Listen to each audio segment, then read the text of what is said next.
Now, to the easiest bet every single year, the Chiefs hitting their over. Under Andy Reid, it has failed to happen one time, and they made up for it that year by winning the Super Bowl. The Chiefs win total, getting even money, over 11.5 wins. That's an easy one. I will take over 11.5 every day with Kansas City. 12-5 would disappoint me. I expect 13-4 or better. They are not going 11-6. The Chiefs, we don't need to spend more time on it. Everyone knew I was going Chiefs over because it is the right bet. I am going over with the Kansas City Chiefs. Our annual tradition, Super Bowl Exacta. 3 years ago, we had Chiefs-Niners, and the Niners found themselves in the conference championship game. 2 years ago, we had Chiefs-Cowboys, and the Cowboys found themselves with 12 wins. Last year, we had Chiefs-Bears, and the Bears had a season from hell and missed the playoffs.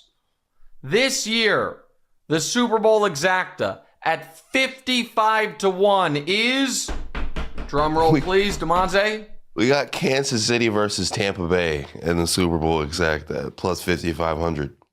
How about and then obviously, spoiler, Super Bowl Exacta with the winner. Right. Kansas City to defeat Tampa Bay at plus 11,000. Indeed. So, Demonte, here's something I didn't even think about when I made this pick. Brew mentioned it. The Chiefs with Mahomes have been to 5 Super Bowls. All rematches. Played Philly twice. Played San Francisco twice. The one other team they played, Tampa Bay. Another Super Bowl rematch. Bake Show against Patrick. Revisiting the craziest college football game ever played. Do you know about their college football game, Demonte? What, Mahomes and Baker against each other? Yeah, I'm sure they probably lit each other up. Hold on. Well, Demonte, so let me just tell you real quick. 2016, because they have played in the playoffs before. All right, so the final score, Demonte, hold on. Let me just go to Patrick Mahomes college stats. Final score was 66-59. So that gives you a little bit of a preview. Yeah. It was Texas Tech, where Baker started, against Oklahoma. And, hold on, where is it? Here it is. The final stats are as follows. Joe Mixon was in the game. He ran for 260, okay? And 4 touchdowns. But that wasn't the story. The story was Baker. Baker was 27 of 36. Only threw 36 passes. For 545 yards, 7 touchdowns, no picks. Jesus. Okay. Patrick was 52 of 88. Oh, he was slinging it. For 734 yards. 5 touchdowns, they didn't have a running back? Well, no, they did have a running back go 12 carries for 85 yards and 2 touchdowns. That running back's name was Patrick Mahomes. So Mahomes in that game combined for 810 yards, 7 touchdowns, 1 pick. Bake Show in that game never ran the ball. Threw for 545 and 7 touchdowns on just 36 attempts. Mahomes threw it 88 times. It is an all-time legendary college football game. Sounds like a fun one, yeah. Yeah. October 22nd, 2016. All-timer. And so they've played in the playoffs before. Patrick got hurt when Baker was there in the Browns. And yeah, that's my Super Bowl Exacta. I am not going to sit here and act like everything's fine with the Chiefs right now. It isn't. There are some I want to focus on the concerning things that have occurred in both games. Okay, so for instance, week 1, the secondary, which has been a strength of this team, looked hugely problematic against Herbert and the Chargers. Week 2, I thought the secondary looked really good, right? So like that's one good game, one bad game. I'm not focusing on that. Here is what through 2 weeks looks problematic, and I don't know where the solve for it is. The Chiefs' running game is as inept right now as it's ever been since Patrick's been there. Pacheco, sadly, just does not look like the same player he was before he broke his leg. And what's odd about it is his biggest problem through 2 weeks doesn't seem to be explosion. It seems to be vision and hitting the right hole. You wouldn't think that is related to a lower body injury, but he just hasn't been effective. Kareem Hunt is who he is. If you need 1 yard, way more often than not, he will get it for you. But he has no chance of getting you 10. And they brought in Elijah Mitchell. Nothing's happened there. They drafted Rashard Smith in the, I think, 7th round. He's a 7th round rookie. Like, they just right now don't have the horses in the running back room. And that is a spot that I would not at all hate for them to be active on in the trade market. I think there has been a lot of discussion of, should the Chiefs trade for Tyreek Hill? The wide receivers are coming back, okay? If I were doing a trade with Miami, I might be equally, if not more, interested in Devin Achane. Like, I think that there are running backs will be and should be available, and that might be a spot that they have to bite the bullet and spend some draft capital via trade on. So that's one piece. And here's another one. As good as Josh Simmons has been at the left tackle spot, Patrick still doesn't feel totally comfortable in his protection. Now, some of that's been the left guard spot's been really problematic, but Creed's great, Trey's great, Simmons is really good, Jawan Taylor, when he's not committing penalties, is fine, and Patrick just seems like he doesn't trust it right now. And I am as confident in Patrick Mahomes as any player that's ever played in the league that he will figure stuff out. And there have been times this season where it has felt like he's out there, I don't want to say by himself, but nobody can get open. They can't run the ball, which has forced him to, and this is the part of the season that I have liked the absolute least, it has forced him to activate playoff running Mahomes in weeks 1 and 2, and I despise that. Because it obviously it puts him in jeopardy, which is the biggest concern.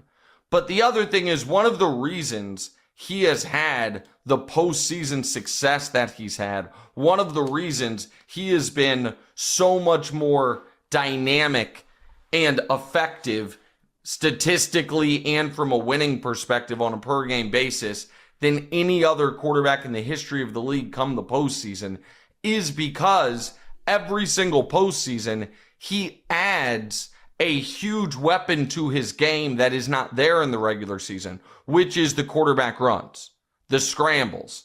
And if he's using that during the regular season, it has just multiple concerns. One is he can get banged up. Another is you're not getting that auto postseason boost. Like Josh Allen and Lamar are unbelievable runners at the quarterback position. They do it starting in week 1 and never stop. So it doesn't add an element to their game come the playoffs. It has for Patrick. And the last, issue on offense is the greatest tight end in the history of the league has had a really rough 2 weeks. There's no way around it. Third play of the season, I thought it was Xavier's mistake. He says it was his mistake, that he ran the wrong depth of his route, and Xavier's hurt. Later in that game, he and Patrick aren't on quite the same page when they're down 9, about to score. They don't connect on what would have been a touchdown. And then obviously the Eagles game. They're about to take the lead, and he bobbles a pass and it turns into a game-changing interception.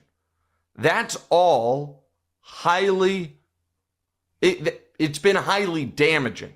I don't know if it's yet highly concerning, but it's highly damaging, okay? So there is that piece of it. On the defensive side of the ball, the only complaint I have after week 2 is they cannot seem to get pressure without sending a blitz. Like, if they rush 4, they just cannot get home. So I don't know if that means the rookies, Ashton Gillott or Omar Norman Lott, need to be more effective. Certainly Charles Omenihu needs to be more effective. Mike Dana got hurt in this game. That didn't help. George Karlaftis just got paid by this team. He needs to be more effective. Like, Chris Jones is a man on an island at times. And so those are real problems. Okay? And right now the Chiefs don't deserve to be anything close to Super Bowl favorites. I'm not going to sit here and act like, they got unlucky, they got this. No. If anything, it is surprising that they have had a chance to win both of these games when they haven't played well. They've missed kicks in both games. They haven't forced a turnover. So that is the true and fair, sober analysis of where the Chiefs are through 2 weeks. Anything past that is nonsense. Anyone trying to peddle, wow, should they be worried about making the playoffs, I think has lost their mind. Now, is the division for the first time in jeopardy? Yeah. When you're 0-2 and a team that beat you is 2-0 with a divisional win, it's understandable that the Chiefs are no longer the favorites in the division, DeMonze. And where does Hard Rock Bet have them at right now? They've got them at plus 240 to win the division. Should you hammer that? I mean, listen, as it's not surprising to you probably, I have a lot of exposure already on the Chiefs, futures and season and win total. But I think plus 240 is good value right now. When I do, right now, if I had to pick it, I would still pick the Chiefs to win the division. What I do think, though, and I told this story on the TV show, I'm going to tell it again here, because having an encyclopedic memory about the Patrick Mahomes era for the Kansas City Chiefs can pay dividends. And so let me tell you guys a quick story. In 2020, the Chiefs were the defending champions, went back to the Super Bowl, and got blasted by Tampa Bay. The next year, not only did they start out 3-4, but Mahomes had the first real slump of his career. This is with Kelce, this is with Tyreek. They get blown out by Buffalo. They get blown out by Tennessee. They then play the Giants and need a field goal with a minute left to beat an eventually 4-win Joe Judge Giants team to get to 3-4. The very next week, they play the Packers in the game Aaron Rodgers can't play in because of, that's how we found out he didn't have the COVID vaccine, because he was on the COVID list. And Jordan Love in his first career start comes to town, and it's one of the ugliest games ever. And with 2 minutes left, it is 13-7 Kansas City, and Mahomes has played terribly. Okay? And it is 3rd and 10, and a first down wins the game, and they don't get a first down, and they could lose outright and fall to 3 and 5. And Patrick, play breaks down, Patrick scrambles to his right, off one leg, zips in a laser down the sideline to ice the game. And I went on TV the next day and said, I believe that's the moment Patrick snapped out of his funk. I believe that is the moment that the Chiefs will be the Chiefs again. And the rest of the season, they lost one time and made it to the AFC Championship game where they did lose to the Cincinnati Bengals. But the rest of it, from that moment forward, they were as good as any team in football. This year, they get blown out in the Super Bowl. They look terrible through 2 weeks. They are playing the New York Giants. It is a tie game approaching halftime. Patrick attempts a swing past Isaiah Pacheco, who runs in the wrong direction. The ball is live. It is about to be Giants 13-6, and the Chiefs are going to be in dire straits. And Patrick Mahomes runs down the Giants player who's about to scoop and score, takes the ball back from him, steadies the team, and from that moment forward in that game was Patrick Mahomes again.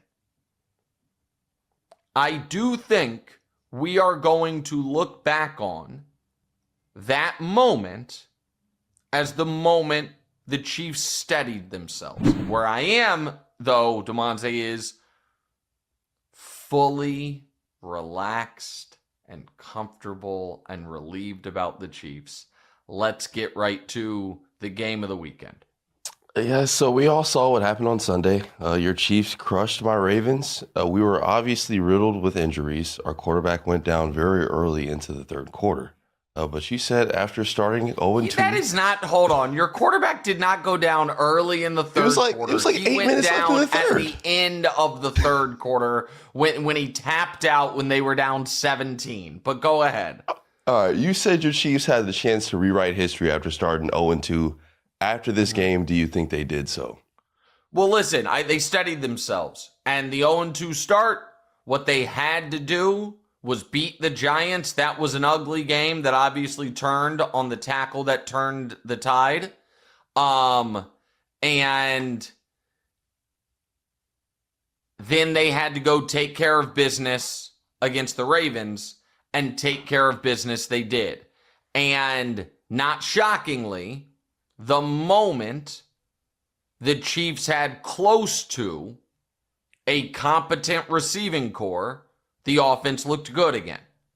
The last, and we don't have to do this full history in depth, but it is worth mentioning that the Chiefs traded away Tyreek Hill. Mahomes' snap in an offseason changed the way he played based on the receivers they had. Won league MVP. The very next year, dealt with more drops than any quarterback, literally, in modern NFL history.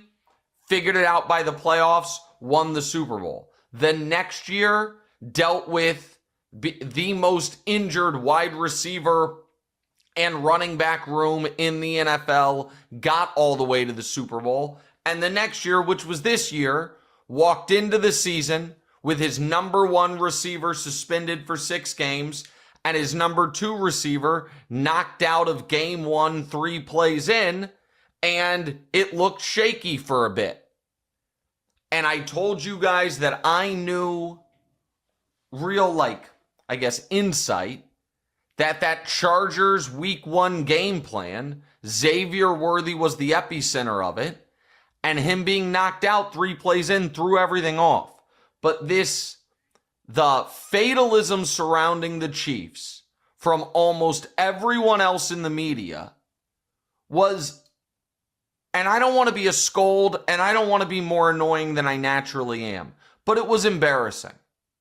And it was so fickle and so myopic,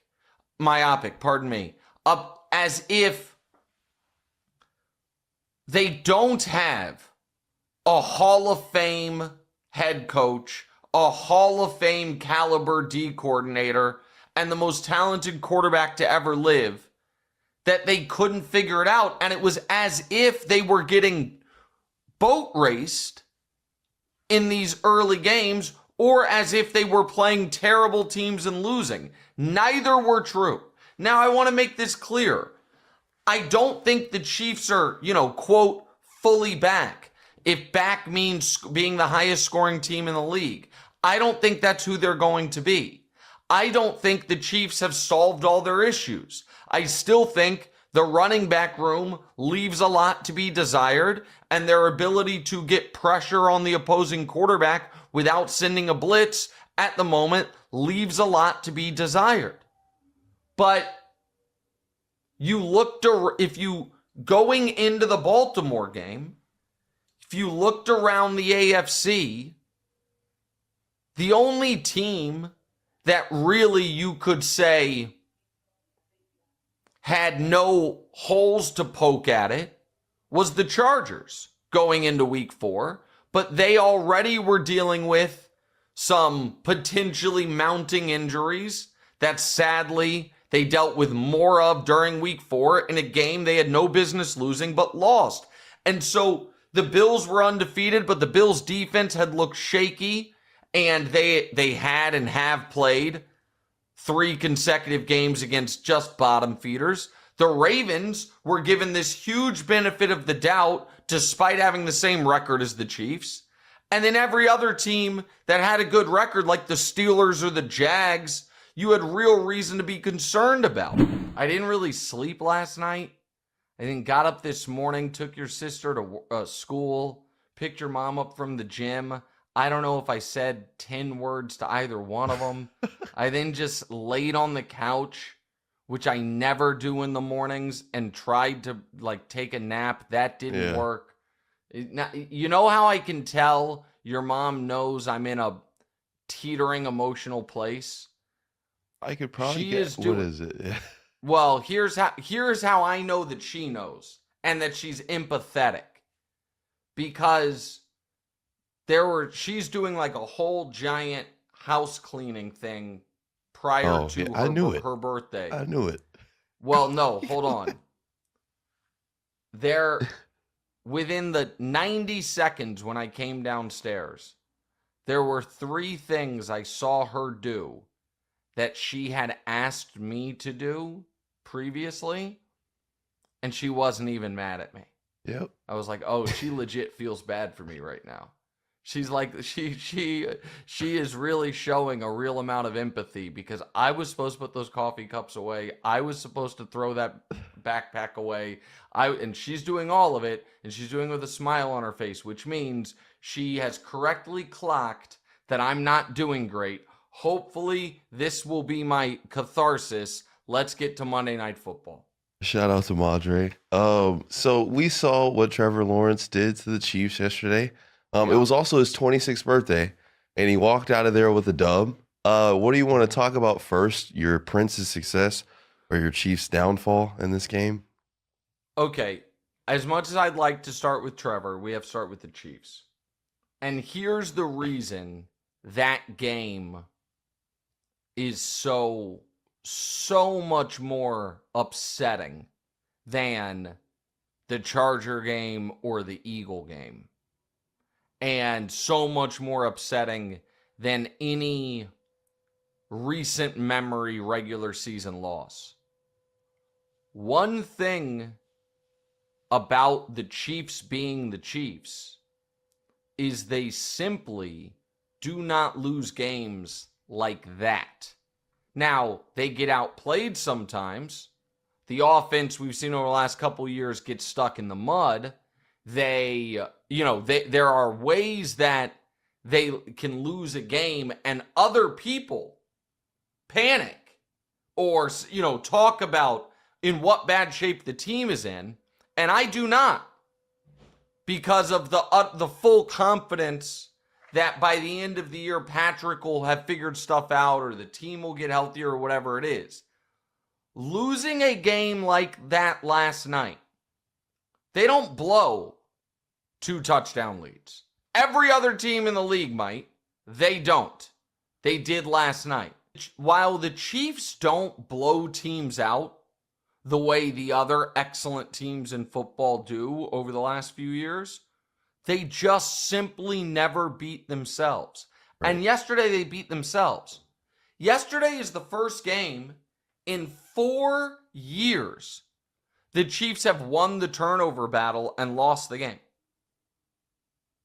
There have only been 3 games in the last 4 years where they have won or tied the turnover battle and lost the game. Week 1 against Detroit a couple years ago, the pick 6. Week 1 against the Chargers this year, neither team turned it over. And then this week with a pick 6. And so all of that just, it's just a horrible loss. All is right in the world again.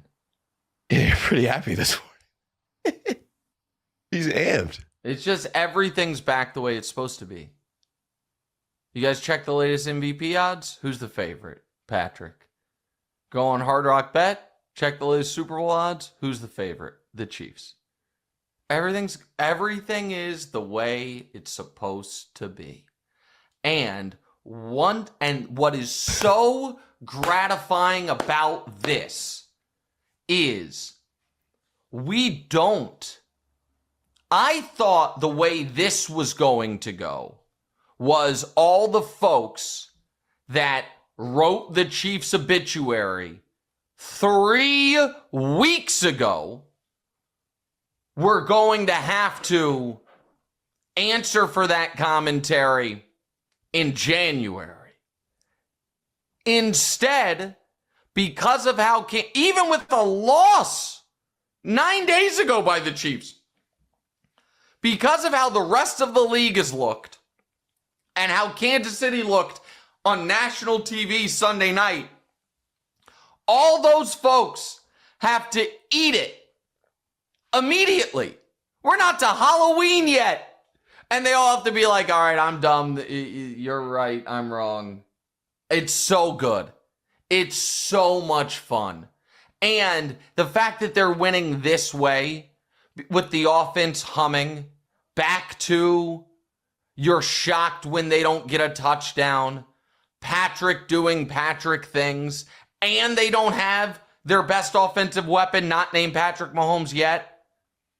And then you watch the rest of the league, and we'll get to these games, but you watch the Broncos do everything they can to try to lose to one of the worst teams I've ever seen in the Jets. You watch the Chargers do everything they can. Great play at the end by the Chargers, but the Chargers struggle with a Dolphins team that seems to actively hate each other. You watch the Bills, what they did last night. The Eagles that are ripping themselves apart at the seams. The Lions, we saw them play. And the other reason I'm happy is, you know the one team, DeMonte, that you can hold up next to the Chiefs right now and be like, hey, what are you going to say bad about this team? And I'm going to say, no, there isn't anything. The Bucs. Tampa, yeah. The Bucs, who are my pick going into the year. This guy, man. I'm feeling good. I had to eat it a lot those first couple of weeks. I had to come on here, talk about all these concerns. I had to listen to the great, my beloved Kevin Wildes act like Andy Reid and Travis Kelce are not essentially family and worry about the fact that Andy bumped Travis. I had to do all that. And less than a month later, you know the other way I know we're back? Because we're back to the refs. We are the Chiefs are back. I was just about to say, yeah, it seemed like the refs might have taken a night off there. The level of whining, I expected from some of the media and certainly fans. But did you see Kirby Joseph? First team All-Pro last year. Kirby Joseph for the Detroit Lions sent out 24 tweets after the game whining about the refs. Get it together, Detroit. He's one It was safety. a study that came out. It was a study that came out. That's, by the way, I have never seen, can I just say something? That UTEP, I paid the 8, and here's, so that UTEP study, that, by the way, no one has read. Everyone has just read the news article about it. You know how I know? Because to read that study, you got to subscribe to that journal, which either is going to cost a couple $100 or you can pay $18 for 24-hour access. Guess who paid the $18 for 24-hour access? This guy. Hand up. Guess who didn't? Everyone else. It's one of the most ridiculous studies I've ever seen. The too long didn't read version of it is the Chiefs have played the most playoff games and therefore their opponents have been called for the most penalties. That like give you it is, but I don't even give a I don't care about that. I do care about high leverage spots. Again, the games are on TV. 30 million people watch them. Find me the call we're all mad about. But I don't even want to talk about it. I don't. I'm gonna get mad. That's not what today is for. It's not for the idiots in El Paso. So one Lions safety took the loss so well, he went on a tweet storm, tweeting out photoshops of Mahomes kissing a ref. The other Lions safety took the loss so well, he hit Juju Smith-Schuster in the face, and now he's going to have to miss a massive game against Tampa. And then goes in the locker room. And I don't know if you guys watched that video, but it sure seemed like he was about to cry while saying, and I quote, "They were bullying me out there." End quote. What? Are you bullying him now? What? You were bullied out there? Is this Sunday Night Football with the big bad Detroit Lions? Or fourth grade recess? What are you talking about? You got bullied? Should Juju have to sit by himself at lunch? Is Patrick going to have to miss not get a juice box tomorrow? You got bullied? You're supposed to be the bullies. And instead of being the bullies on 4th and goal to set the tone on your first drive of the game and handing the ball to David Montgomery from the 6-inch line, you pop Jared Goff out wide on a play because that you don't even know the rules on and throw him a pass. You got bullied? That's a bad look, buddy. That's a bad look. To where I bet on sports during the holiday season. Hard Rock Bet. Not just because it's the presenting sponsor of the show, but because they make it so easy to bet both pregame and live in just a few simple taps. You open the app, find a bet you like, bam, bets placed. Just in time for you to get back to wrapping presents or enjoying your favorite Christmas movie. Sign up today and bet $5 on any game. If it wins, you also score with $150 in bonus bets. A winning bet plus an extra $150 to bet with. That is spreading holiday cheer. Plus, Hard Rock Bet fills your stockings with new promos daily. So whenever you're listening, just open the app and check out what you've got any day of the week. Download the Hard Rock Bet app and make your first deposit today. Here are my snap takeaways from it, okay? So Patrick, for just the second time all year, made a costly mistake. The pick that Lattimore got was, at the time, his third pick of the year. Two of what the Jags pick and the Lattimore pick were, bad throws or bad decisions. And then all later in the first quarter, for the second time all year, Patrick made a great throw to Travis that Travis bobbled and got picked. And because of that, the Commanders were able to hang around. Luckily, the Chiefs are back to being the Chiefs in full, and because of that, it flatly did not matter. They had a drive in DeMonte. They had a drive in this game that was a 119-yard touchdown drive because they got penalties. It started on the 6 and they got penalties on it to where they had to recoup those yards. And as I have been screaming from the mountaintops for the better part of 2 years, all Patrick Mahomes needs is a competent offensive line and a league average receiving core, which now they have above league average. And now they do have, DeMonze, a real AFC playoff team gauntlet coming up. Sunday at the Bills, then a bye week, then at the Broncos, then home for the Colts. And that 3-game stretch will determine the AFC West. It will go a long way to determining the AFC East for the Bills' purposes, and it will go a long way to determining the number 1 seed in the AFC. And so I could not feel better about where this team is right now. And oh yeah, by the way, the defense has allowed 7 points in the last 2 weeks. Let's get to Bills Chiefs. All right, it's that time. So the Bills won their Super Bowl against your Kansas City Chiefs. Yes, there you go. Kansas City heads into the bye 5-4 as the 8 seed, and the Bills are the favorite to win the 1 seed. How do you want to do this one? How are you feeling? Well, listen. They did get the first one. They got the first one, so now they'll get them in the postseason if the rules are. Correct. That's the way it goes. But let me give Buffalo credit because I picked the Chiefs. I bet the Chiefs.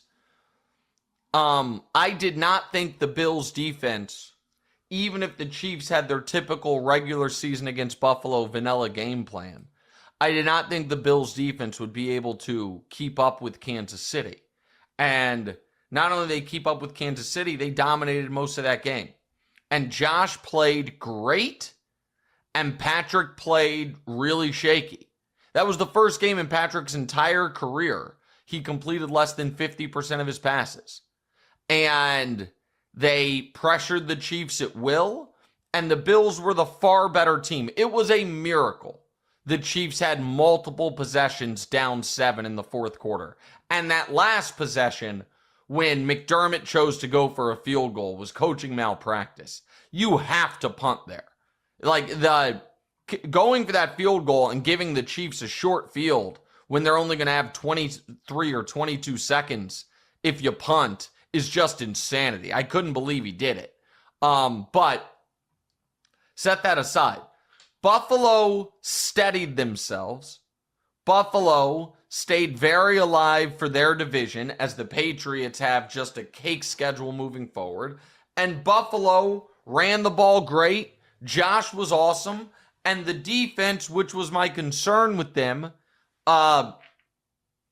more than stepped up. So all of that is true. That can be true while it's also true that this does not change my opinion 1% about what a Chiefs-Bills playoff game could look like. And I thought the Bills' young secondary players, Cole Bishop and Xavier Hairston, after the game, talking about the tells they saw on tape was a big unforced error. Save that info, kids. You're probably going to have to play this team again. And so, listen, Kansas City has its work cut out for him. But the whole if the playoffs started today thing is just meaningless to me. The playoffs don't start today. They have 8 more games to play. Did this hurt their chances of winning the division? Sure. Do I still, right now, would I still pick them to win the division? I would. And I think that the Chiefs are going to...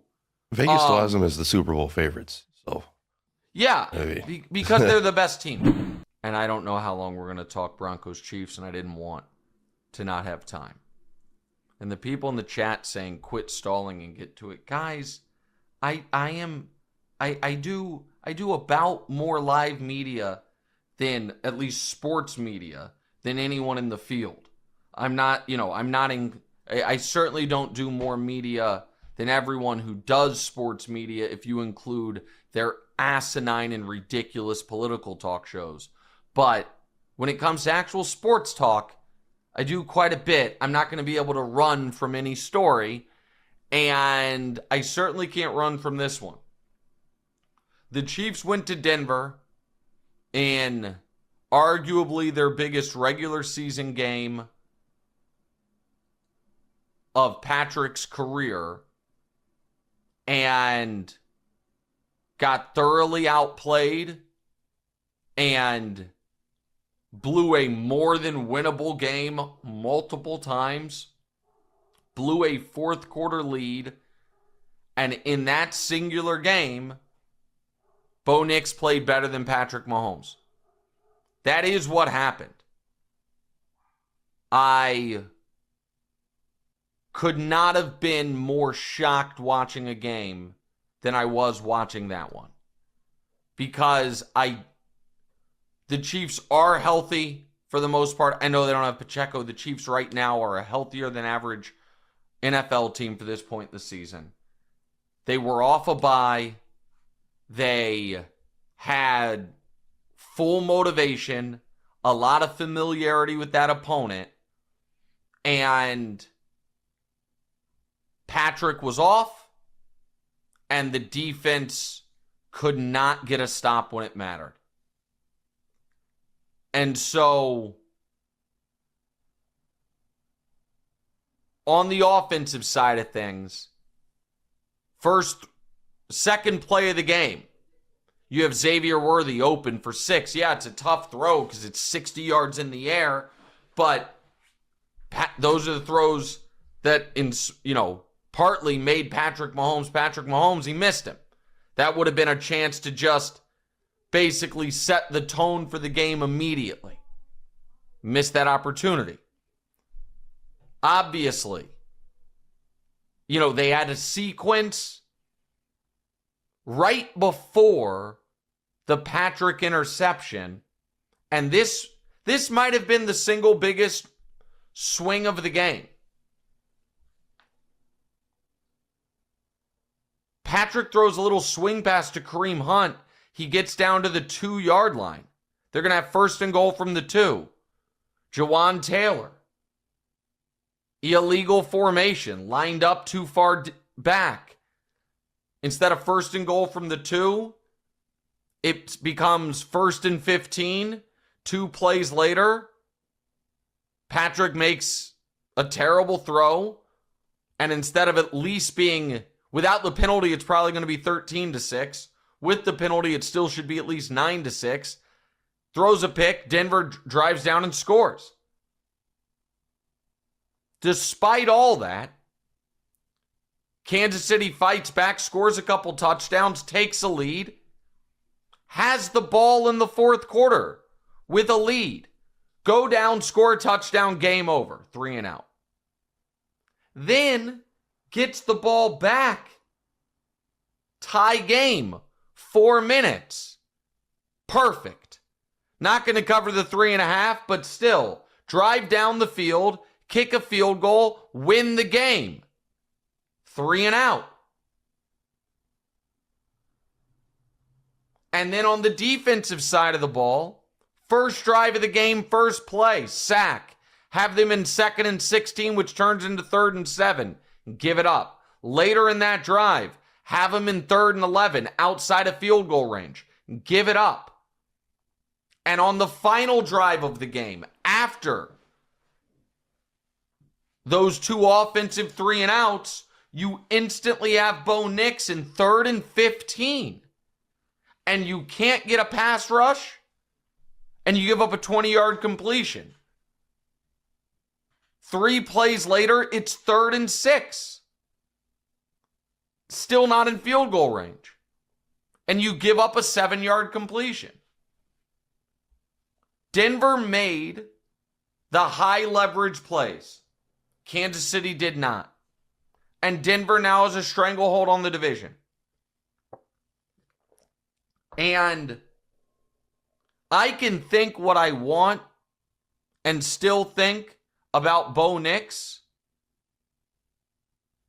and his long-term viability as a franchise quarterback. But the fact of the matter is, on Sunday, he played, in my opinion, the best game of his career in the second biggest game of his career. The only game that would have been bigger is the playoff game.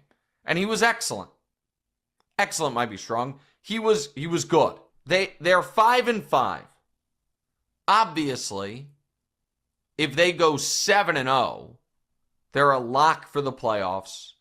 And at 7-0, they actually would have a chance to come all the way back and win the division. But it would be, and even though they're favored in every game remaining, given the fact that they're 5-5, just sitting here saying they're going to rip off 7 straight would be overly optimistic even for me. But 7-0 definitely gets them in. 6-1, which would put them at 11-6, almost assuredly gets them in. But 5-2 probably does not. And that is the thing that I think, if we're going to have an honest conversation about where the Chiefs are,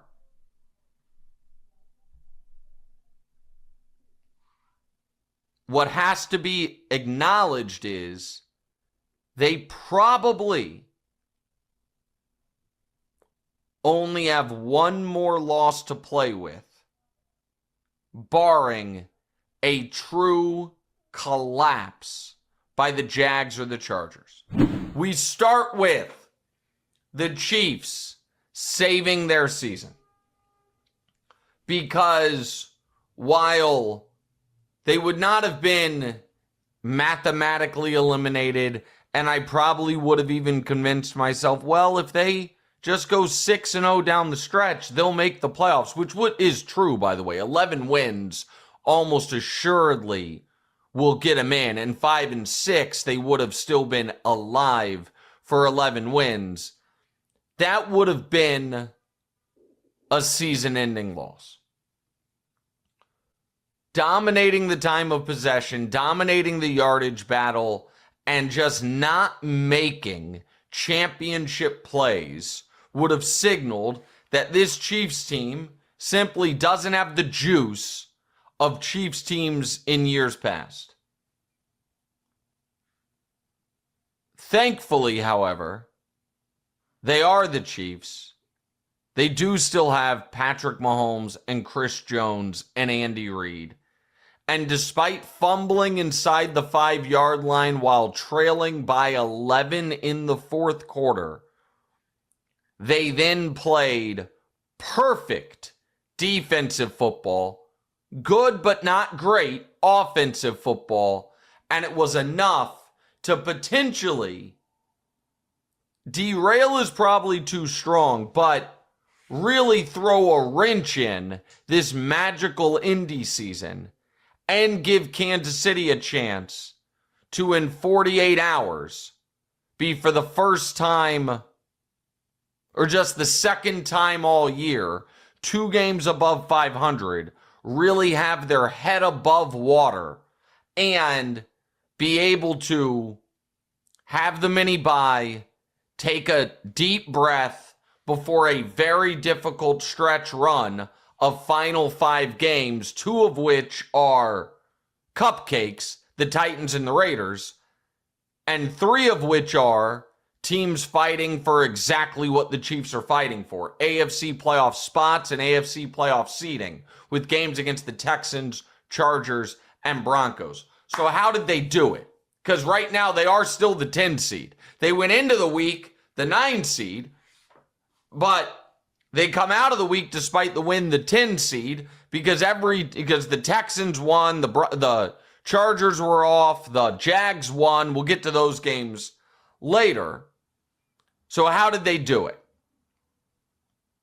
They did it because the defense absolutely shut down, start to finish, Jonathan Taylor in one of the most impressive defensive performances any team has had all year. They allowed 20, but 7 of them were on a drive that started at the 3 thanks to Patrick's interception. And so to essentially hold the highest scoring, highest yardage, most efficient offense in the NFL to 13 points without forcing a turnover is just a remarkable job by that Chiefs defense. And for the Colts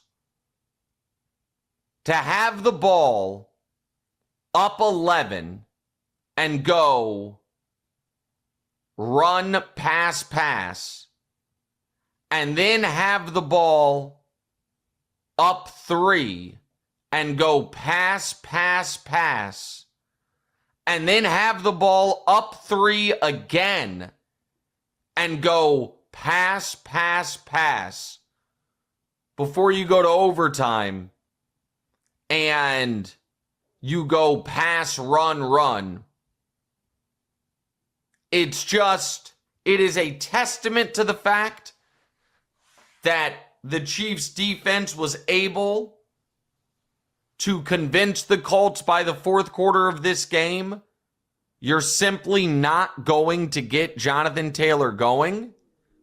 But it also was a testament to the fact that the Chiefs defense, right or wrong, simply said, Daniel Jones, go ahead and beat us. We don't think you can. And he couldn't. And that gave the Chiefs offense and Patrick just enough bites at the apple that they were able to overcome a really sloppy game.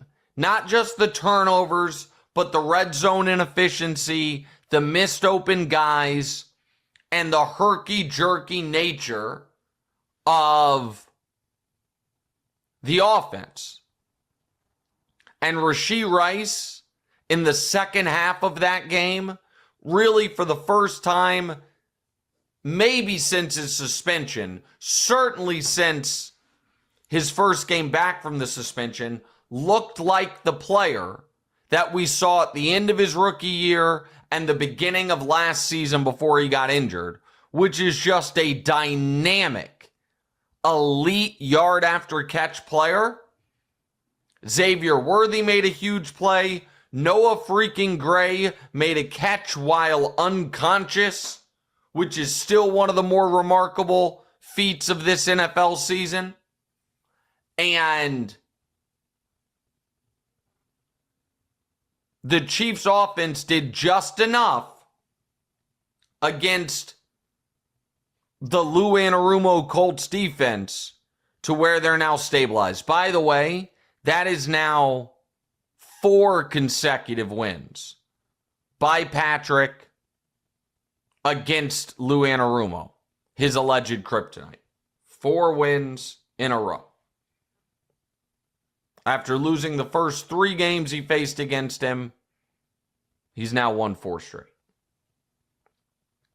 But the story of the game is the defense. The fact that the Colts had 13 3-and-outs all year going into that game, which is remarkable. And I don't know how many they had total in the game, but I do know they had 4 straight to end the game. And Chris Jones, who has been, I think it's fair to say, underwhelming this year, picked a hell of a time to make his biggest impact. You're thinking about upgrading to the all-new iPhone 17 Pro, designed to be the most powerful iPhone ever, but you're also thinking about all the traffic on your way to the store, the hassle of transferring all your data. Good news. When you order a new phone online with Boost Mobile, they'll send an expert to your home or work to deliver your brand new iPhone 17 Pro and get you all set up on Boost Mobile within minutes. no hassle. Visit boostmobile.com to get started. Delivery available for select devices. Purchased at boostmobile.com. Terms do apply. Chiefs are in a rough spot. You've always said with the combination of Andy Reid and Patrick Mahomes that they've always had a shot. But now your Chiefs are 6-6 in 2 games out of the wild card, not 2 games out of the Arrowhead Invitational, the wild card. Yeah, they have none of the key tiebreakers with the head-to-head teams. How worried are you at the state the Chiefs are in right now? Well, listen, I mean, you've got to be really concerned. The only way they guarantee themselves a spot in the playoffs is by winning out. And listen, some folks it is not a mathematical certainty that winning out gets them in, but winning out gets them in. And so they are alive, and the AFC to me does feel as wide open as it has at any point in my life. Maybe since 2008, the year Brady went down with an injury, and it wasn't a great Peyton Manning year. And so certainly the most wide open it's been in more than a decade. So if they were to get hot, play their best football, get in, I think that they would be immediately the Vegas favorites to win the conference. The problem is getting in is going to be very difficult because of those tiebreakers they don't have that you mentioned. Now, if they were to beat Houston and then the Chargers, which are their next 2, then maybe they could lose to Denver and sneak in at 10-7 because they would have a tiebreaker over the Colts, tiebreaker over the Ravens, which won't matter, and a tiebreaker over Houston. Maybe there would be a path there, but the only certain path is winning out. And right now, it is very difficult to trust this team, even though Patrick's had at least a 5-game winning streak every year of his career. It is very difficult to trust this team to win 5 straight because, quite simply, they can't get off the field. And this was a problem in week 1 against the Chargers. It was a problem against Josh Allen. It was a problem against Bo Nix. And it was a huge problem against Dak Prescott and the Dallas Cowboys, where historically, what the Chiefs defense would do really well is one good run stop on a drive to put you in 2nd and 9. One forced incompletion to put you in 3rd and 9. And then dial something up to get you off the field. All game long and all season long, this team has been forcing 3rd and longs and then been totally unable to get off the field. And that is why, despite Patrick playing at the level that he is, and he was brilliant on Thursday, and he's 3rd in the league in yards, 4th in the league in touchdowns, 2nd in the league in QBR, the ESPN stat, 1st in the league in the nerd stat that I don't love, EPA. He's having an awesome year. But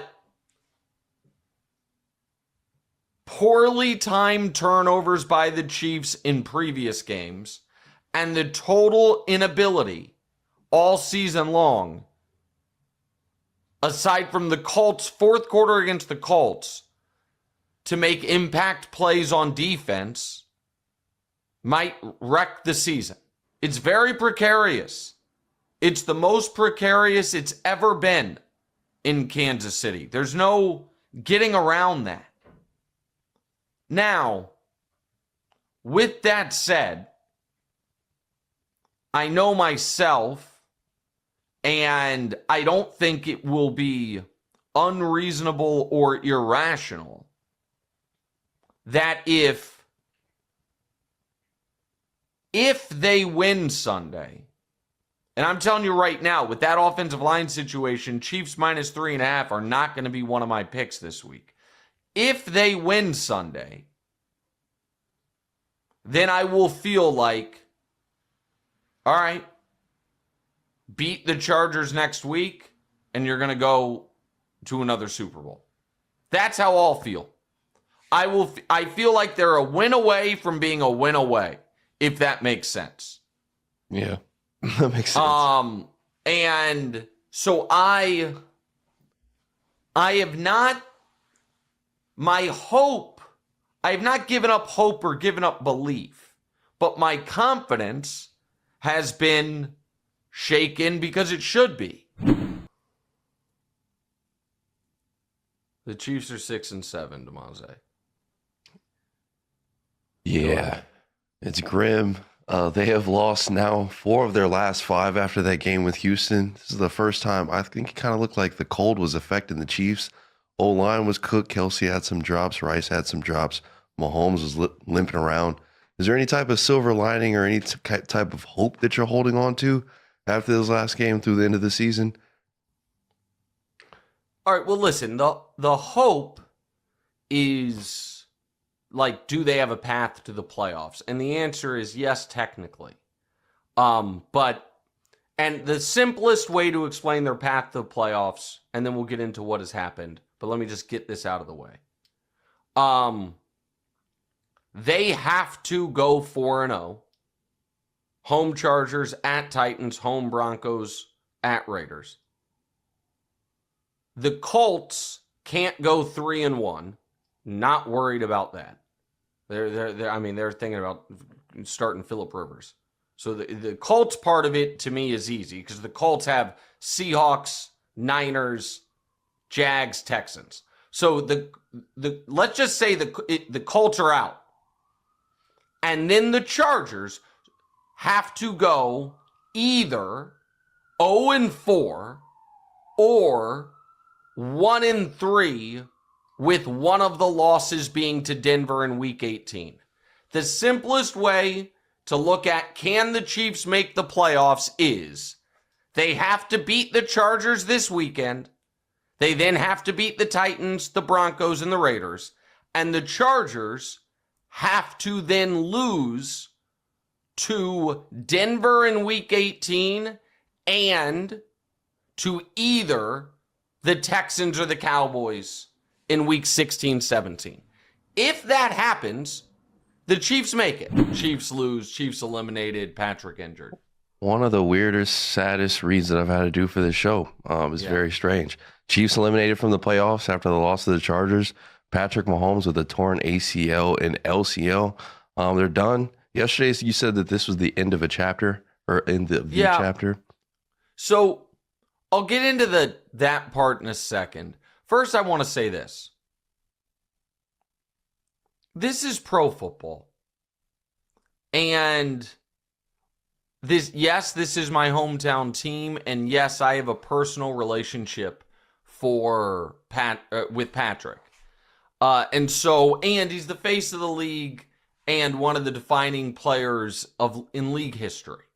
All of those things make this extra gutting in the short term, and we'll see what it means in the long term. But I don't want to overstate how do I put this? Because the devastation of the moment is real. The sympathy or empathy that folks should have for me or for Chiefs fans or whatever right now, I think that's overstated. Because this is pro football and this happens. And it was the Chiefs' turn to have the year from hell, and it was sadly Patrick's turn to roll craps. And he was fighting through a knee injury the last few weeks. He was on the injury report the last few weeks. You saw him laboring. We said after week 1, man, he sure ran a lot and sure took a lot of hits. And there's a tax to all of it. There just is. And there is a cost to the 20-game seasons. There is a cost to the offensive line injuries. There is a cost to Patrick's refusal to sit out a game when his knee was obviously bothering him. There is a cost to the Chiefs being in must-win, gotta have it, elimination games this early in the season. You extend your body, you extend plays, you put yourself out there, and this happens. This is not, I am sick for Patrick. I'm sick for myself. But I'm also, the Patriots and their fans watched Tom Brady go down the first week of the season. The Colts and their fans watched Peyton Manning miss a whole year with a neck injury. The Packers and their fans watched peak Aaron Rodgers knocked out for half a season with a snapped collarbone. Like the Ravens twice have had Lamar late in the year get hurt and never come back. The Bengals and Joe Burrow have had multiple seasons derailed by the guy getting hurt. Like, this is pro sports and this sport in particular. And so I am trying to balance how much it sucks that Patrick is going through this, how much the reality of we now have a line of demarcation in Patrick's career that's going to be before and after the ACL, and we're going to see how he recovers from it, how he attacks it, how it changes for good or for bad the player that he is.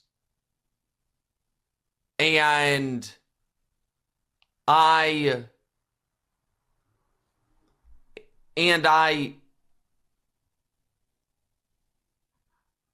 can recognize that. And do me a favor, guys, don't put questions in the rundown near the top of it. Sorry, this is a production note while we're doing it. I lose my train of thought. And I can recognize all of that while also not feeling like woe is me is appropriate. This has been as good of a 7-year run as any football fan base has ever gotten.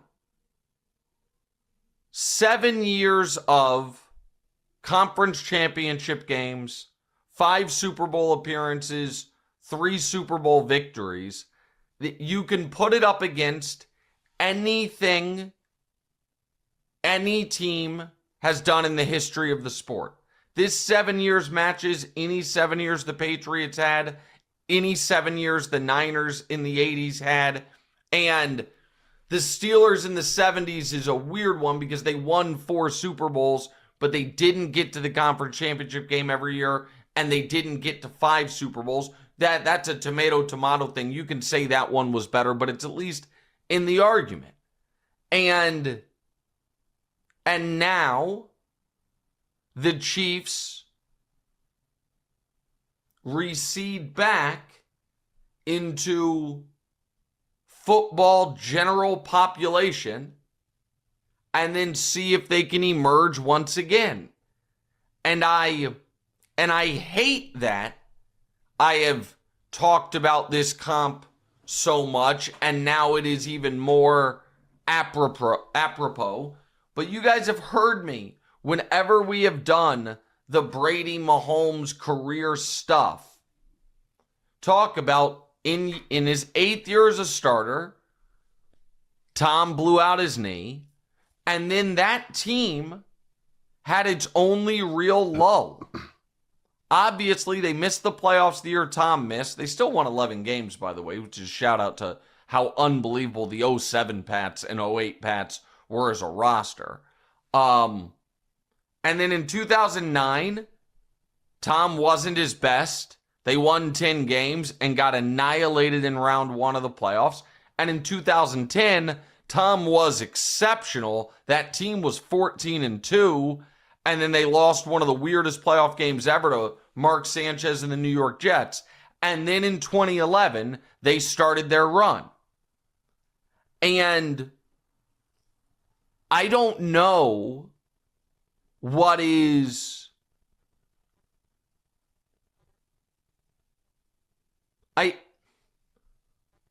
Here is, as far as this not being... What's the right way to put this? In a weird way, I feel worse for Packer fans with the Micah injury than for Chief fans with the Mahomes injury in this regard. I was wrong about this team. They didn't have it this year. And so, had they been 11-3 in that game, or I guess 10-3, because that was right. Do I have this right? I'm all scattered. 10-3 going into that game, and had looked great. It was like, man, this is another championship level team. I think this would sting even more. But it was pretty clear. I came to terms with where this Chiefs team was about an hour and a half before Mahomes' injury. The final drive of the first half, up 13-3, letting the Chargers drive the length of the field. The combo platter of not being able to punch in the Herbert interception and getting 7, and then later in the second quarter allowing them to go the length of the field in 40 seconds to take what could have been a 17-3 or at the very least 13-3 or worst case scenario 13-6 lead into halftime in a must-win home game. Letting the Chargers, whose offense right now is not very good, go the length of the field to make it 13-10, and then watching the Chiefs offense do nothing the entire second half. They didn't have it. And so this was not the Chiefs leaving, oh man, left a potential championship on the table because the quarterback got hurt. They were not good enough this year. And I was wrong. I talked a lot of shit, poked at a lot of folks as soon as they looked like the Chiefs again. That was a brief mirage in who this team was this season. And I do feel, DeMonte, that they are about to have a mirror held up to some of their structural issues that Patrick was holding together over these last 3 weeks of the year. Because I think they are going to lose to the Tennessee Titans. I think they are going to get beat up by the Denver Broncos. Oh, okay. And then we'll see Week 18 Raiders Chiefs in Vegas, who shows up for that game.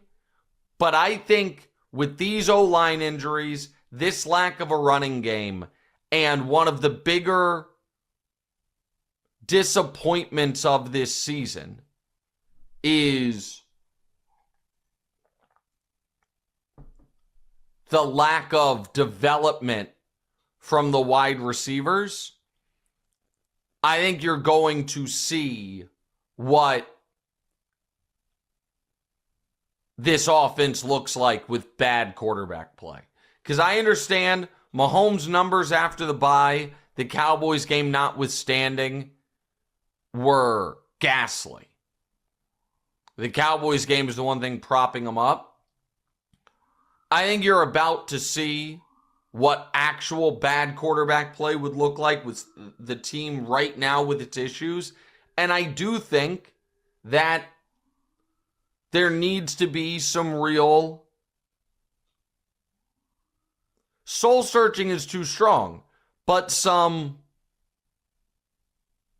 personal accountability by everyone involved in the team. And hey, how do we make sure the next time Patrick takes the field, this team doesn't have as many glaring weaknesses as it had in 2025?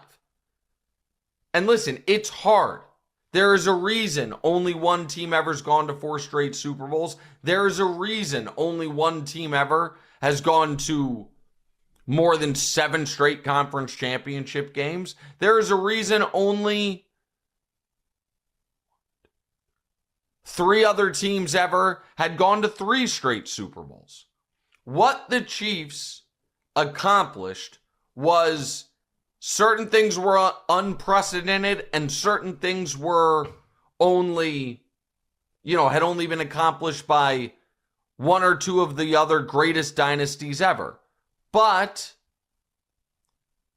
you saw some of the wear of the late draft picks, of guys not developing, of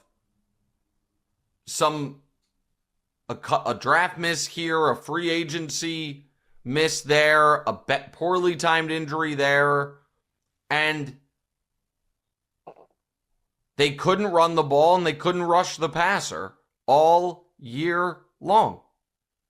And these receivers who I like, I think Rashee Rice has the ability to be excellent. I saw him be exceptional for the second half of his rookie season. I know the talent Xavier Worthy has, but those guys not developing into fully formed, legitimate, man-beating wide receivers hurt this team a lot too. And so those are the things that you address moving forward for the Chiefs. And then you see what version of Patrick we have when he comes back. I believe the type of competitor and legendary athlete he is, that there is a very good chance he comes back as a better player. As a player that, especially if he can't early on rely as much on his athleticism, is even more precise in the pocket in traditional drop back sense than he's been the last couple of years. And so I'm not worried about Patrick, and I understand it was a terrible injury and he tore 2 ligaments. I would put all my money on him being back for week 1 next year. It's right at 9 months, and I think he'll do it. And what will the team around him look like is the question.